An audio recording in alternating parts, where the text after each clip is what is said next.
Alright, what's up everyone, I'm Faloki, and today we're going to be taking a look at a little bit of a Seahawks-Falcons Week 1 recap. For anyone who watched the game, saw the box score, or even just the score itself, you could easily tell that this was a dominant game for the Seahawks, a very good performance against the Falcons, who are a very strong team, and they definitely showed glimpses of being a strong team. They made some pretty good plays, they had great drives. I think sometime late in the fourth quarter, they had 14 consecutive passes, one of which was a touchdown, and then they came close to getting a touchdown, but ultimately the defense had a good stop for the Seahawks. But overall, I mean, this was definitely a talented team, the Falcons. Julio Jones made some great plays. Calvin Ridley makes some great plays. Todd Gurley did very well in the beginning, but then they just kind of stopped going to him. But overall, I mean, this was a great performance for the Seahawks, and honestly, I think it was just a very fun game to watch. Taking a look at some stats for the game, of course, Russell Wilson just played out of his mind. The run game didn't seem to really get going today, so it really just ended up leaning on the passing game, leaning on Russ to do his thing, and he really came through and provided. He had over 300 yards, and he had 4 touchdowns, didn't throw an interception. He did get sacked 3 times, but honestly, that was much better than I expected. I expected, a lot more sacks in the first game, but there were some glimpses of some good plays and some very bad plays for the offensive line here. And, the run game, obviously, it seemed to struggle today with our leading rusher being Russell Wilson, who had, I think, 25 yards on a designed run on his first run and had 29 total. So that being our leading rusher is not great. But of course, I mean, we won the game. We had a great passing performance from Russell Wilson, but it did seem a bit questionable about how the run game was just super slow. Really, nothing got going. There were a couple good plays, but really from the running backs, the only good plays that were made that actually had big impacts were passing plays. Chris Carson in this game only had 6 carries for 21 yards, but he did have 6 catches as well for 45 yards and 2 touchdowns. So the run game did not seem to do too well. Carlos Hyde ended up actually getting more carries than Chris Carson, but Chris Carson was used very well in the pass game. The offensive line showed a lot of strength when it came to the screen plays that Chris Carson was getting open on.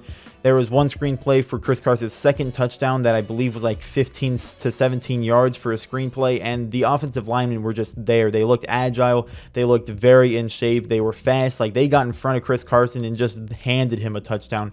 It was a very good play for our offensive line, but then the offensive line, they also let up some sacks that looked very easy. But, obviously there's a lot of defensive scheming that goes into that.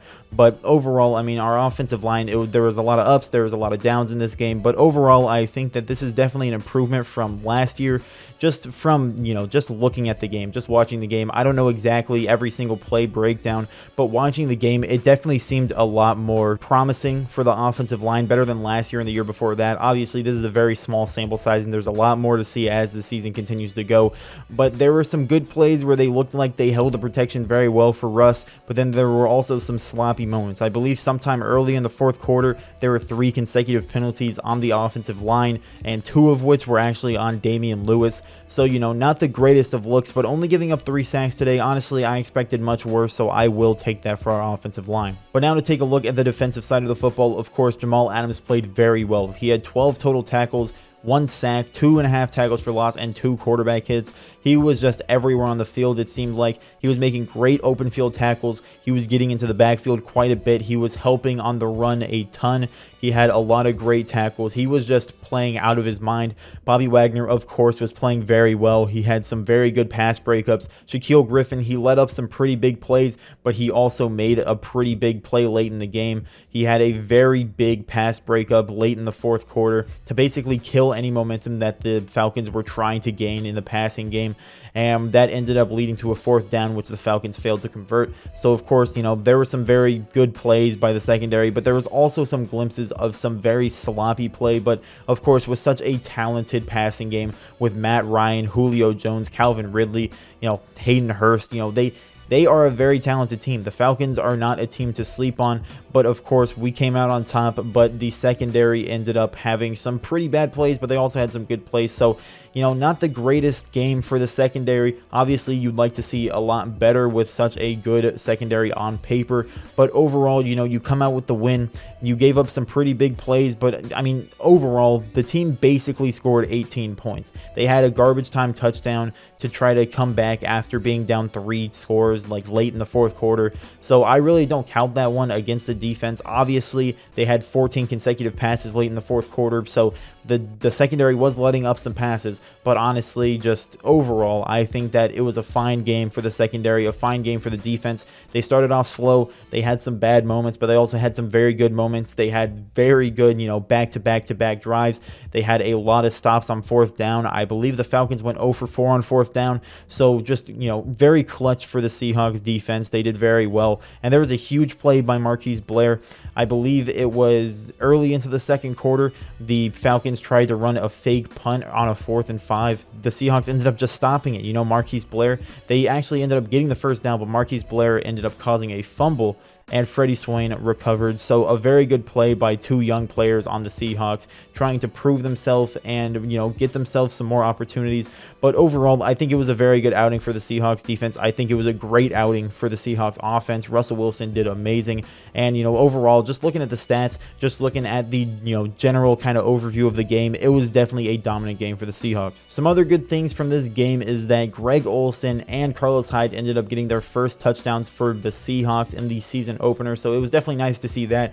Greg Olsen had a great catch, great timing from Russ, throwing it right before he turned his head. Greg Olsen, great reflexes, got his hands up, good catch. Just a great play overall. Greg Olsen with his first touchdown. Carlos Hyde got a short touchdown, and that came off of DK Metcalf having a great slant and go route on the rookie corner for the Falcons. I said it in my last video, I don't think that rookie corner will be good enough to cover great wide receivers like DK Metcalf or Tyler Lockett. They ended up doing very well, and DK Metcalf, it was a great route. He just absolutely just got wide open. No one was near him when he caught the ball for like a 20-30 yard catch, and just a very good play for DK, which led to a great sidearm pass from Russ. I don't even remember who it was to, but that is what led to Carlos Hyde getting his touchdown. So honestly, just some very good plays from this game, some very entertaining plays from this game. Just overall, a great fun game to watch if you're a Seahawks fan. A very good offensive showing, and the defense didn't look too bad either. And before we ramp this up, I did want to mention a couple things that I thought were pretty questionable late in the game that could pose some issues, could be a little bit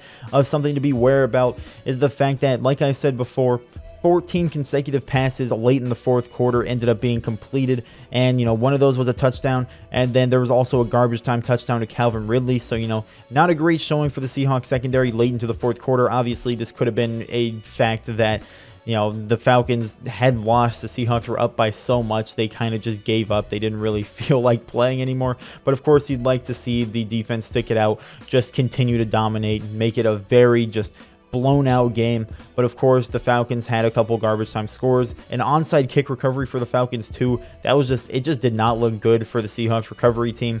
But overall, it didn't really mean anything because Quandre Diggs ended up having a interception on a Hail Mary. So overall, a couple bad plays. The fourth quarter was a bit sloppy for the defense. Obviously, there is the fact that it was basically a guaranteed win at that point. They kind of just let things go by them, but you would like to see them continue to play well and just finish the game out. But overall, I don't think it's much of a problem. A great game for the Seahawks. Great game for the Seahawks offense. I definitely think that the run game will pick up. There's really nowhere to go but up for the run game because, the Seahawks have been dominant in the run for years. And for a game like this to be a game where they dominate so heavily is just crazy to think about. Russ did amazing. I think the run game is going to continue to do better if Russ can stay, as amazing as he did, only missing 4 passes, no interceptions, sacked 3 times. Just a great game overall for the Seahawks. My prediction of 34-27 wasn't exactly correct, but high scoring win for the Seattle Seahawks. I'll take the small victory, being close to my initial prediction. A great win to start off the season. And overall, this is just a great time for anyone who's a fan of the football, anyone who's a fan of the NFL. It's just great to have football back. Waking up on Sunday morning, being ready to watch the Seahawks play, getting ready to watch any NFL games, and then immediately going to the next set of games, and then the Sunday night game is absolutely amazing. And then knowing that you have a Monday night game the next day, actually 2, I believe, this week, absolutely amazing. Just overall, it's a great feeling to have NFL football back. Yeah, it's great to have Seahawks football back. I had a great time watching the game. Let me know what you thought in the comments down below. I mean, I think everyone's happy about this game. A great showing for the offense. The defense had a lot of good plays. And I mean, honestly, I am super excited for the rest of the season. The NFC West seems to be doing very well. I believe every single team won except for the 49ers. The Cardinals ended up beating them. So, I mean, still, NFC West, a very good division, very competitive. I mean, NFL football is back. Seahawks football is back. It's very fun to watch, and let me know in the comments what you think about it. Did you have a great time watching the Seahawks game today? Any other football games that you thought were very interesting and very fun to watch? Leave a like if you enjoyed this video. Subscribe if you're new, and with that, I'd like to thank you for watching. Have a great day.